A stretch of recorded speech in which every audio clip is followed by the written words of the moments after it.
Hey, welcome to part two of What is Love. After all, last week I told you that we're going to go a little bit deeper. You know what's really deeper than love? Hmm? True love. Yes. We all know that true love is literally the rarest thing of them all. The rarest thing in this world. It is literally the hardest thing to find. After all, love is unique and eccentric. And plus, not a lot of us know the true meaning of what true love is. After all, I have my own idea what true love is. And then there is yours. I mean, think about it for a moment. Just take a moment to think about it. Think of what true love really means. What it means to you. Then I want you to ask somebody else and what they think true love is. I can almost promise you that their answer will be different than yours, if not similar. After all, we always think of true love is unconditional. Someone that's always there for you, always there to love you no matter what. Always going to tell the truth, would lie for you, would take a bullet for you, would do absolutely anything. And that's what we get the idea of true love. But then again, everybody has their own idea of what true love is, whether it's unconditional or conditional love. What I find that unique about true love is that it is rare. I mean, it's very rare that not a lot of people has the chance or the opportunity to get through it. Some people you only say that you only get to go through it once, and in odd cases you get to go through it twice. It kind of reminds me of a mythology. If you ever heard of a Greek mythology about where a time a man would defy the gods, and God thought that be the greatest punishment to humanity was to separate one soul and scatter them across the earth so that they would have to wander around the world, hopefully one day searching for the one that they can feel complete. And if you think about it, in reality, it's kind of what it feels like. That we feel empty, that we're always trying to fill that gap, that hole in our hearts. No matter if we have the love of our family, the love of our friends, or the love of the people, it still doesn't feel like it's enough. And you know you can agree that until you finally found the one, that's when you feel whole. That's when you feel connected.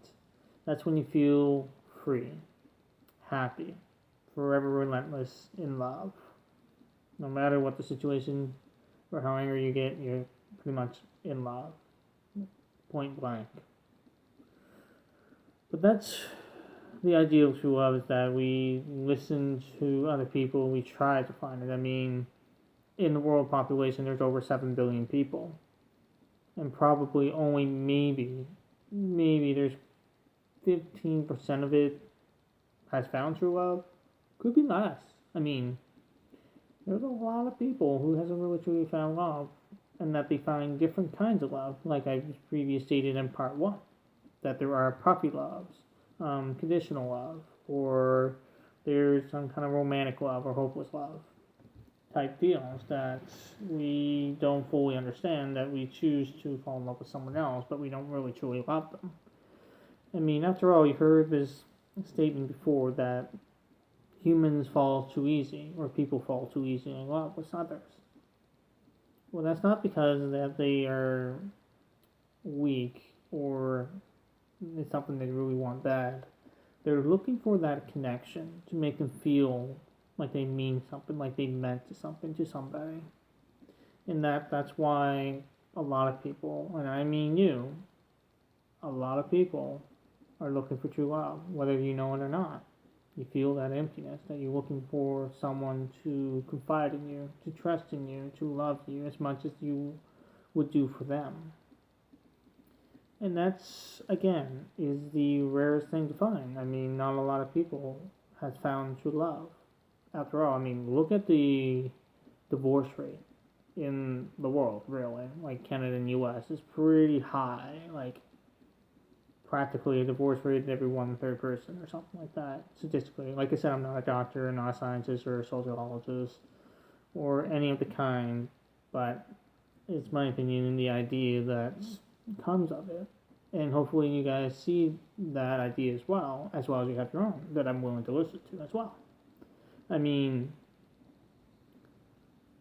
the love is so vast and so variant that we get confused of what it means or what it truly means.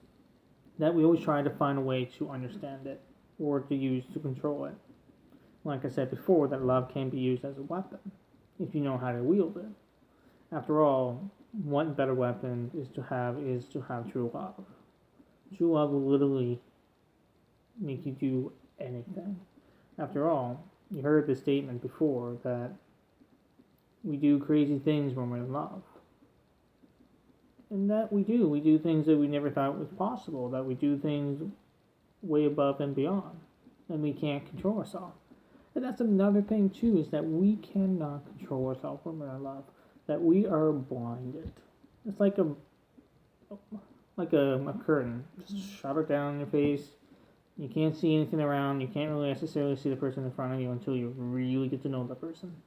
And that's the difference between true love and love, is that you have to know who you're with and not who you are with. I mean, that's confusing, I know that, but true love, you can see the person for who they are and who they really are, and that you can accept from who they're being. Whereas ordinary love is that you're kind of blinded, that you're willing to accept the person, but you don't really see the person. Therefore, you choose to believe that person is the right one for you, even though something inside of you know that that person isn't. Or, especially after a breakup, you truly see the person for who they really are, and you kind of realize, did I really date that person? Did I really go out? Like, what would I do? I mean, you get what I'm saying? Like, love is just such a complicated conversation that we don't fully understand, but yet we try. Every day we try to learn and to understand and to fully force on it. The way I look at it, we shouldn't force on love, nor let love come to you. I think it's proper to be patient, and when you finally find that person and you finally see the person for who they are, maybe that person is the one. After all, 9 times out of 10, the most true loves are the ones that comes from your best friends. Because they're always there for you and they're always looking out for you. And also 9 times out of 10, they're always there for you because maybe they're in love with you, but you don't know it. The people that you are in love with, or the people that loves you, are sometimes always right under your nose. You just don't know it. After all, you're too blind to see. Sometimes you just have to take a step back, take a look, and see things clearly. Maybe the person you're in love with, or the person you're meant to be with, is right there in front of you, waiting for you this entire time. Or someone you love maybe not be in the same city as you. They could be in a different city or province or state or country that you might have to travel to find. I mean, love is strange in its own particular way when it comes to finding somebody. Like, you find people in the strangest places. Like, I hear stories that people fall in love at the airport. Of course, movie chick flick kind of type deal, but then you hear people fall in love at the hospitals, at the gym, or just out on the street on a rainy day. Simple as that. Love is strange, but yet you tend to feel it. Like, you can feel it. Like, you know that this is the one. This is where love is at. After all, true love never truly reveals itself unless you truly believe that there is something there waiting for you on the other side. Therefore, you just have to believe, to be patient, to be vigilant, and to understand that your time will come when it comes. I mean, if you watch a lot of movies, like as much as I do, I mean, you get a lot of those good movie scenes where they say really cheesy, melty things. Like, one of my favorite things from the movie 47 Ronin. Now, I don't remember exactly, I haven't watched it in a while, but it's the one character who would say that he would live 1,000 lives to finally find her again, and she would say, like, I would wait 1,000 suns until you finally have found me to be together. To me, that's kind of true love. I mean, not a great example, but it's kind of sound like it's true love. Like that person is willing to wait for one another, no matter the cost and no matter how long it will be. After all, I find true love is unconditional, but yet has a little bit of condition along with it. After all, it's you're there for the person. You always have the person's back. You will lie for the person. You will take a bullet for the person. You do anything, absolutely anything. And the same goes to the other side. After all, what better love than the two of you will do anything to keep each other together? We see that all the time in the TV series and movies where two couples defied all the odds, all meanings. And in a way, maybe that's true love. Maybe true love can only be seen in movies that we can see, or the stories that we hear from other couples or elders. After all, true love is rare.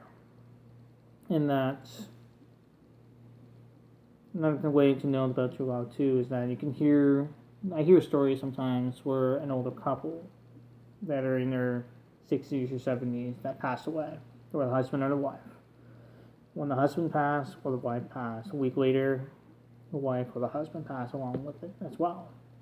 They say they die of a broken heart, which is an actual thing. And you kind of think of it, wait a minute, that's probably true love, because they truly love each other and that they can't live without each other. Therefore, they die with a broken heart.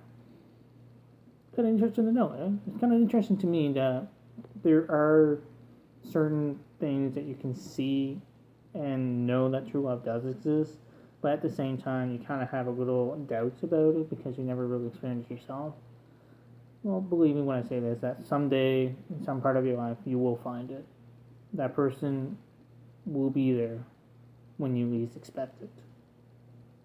After all, this is Devin, talking to the world. See you next time.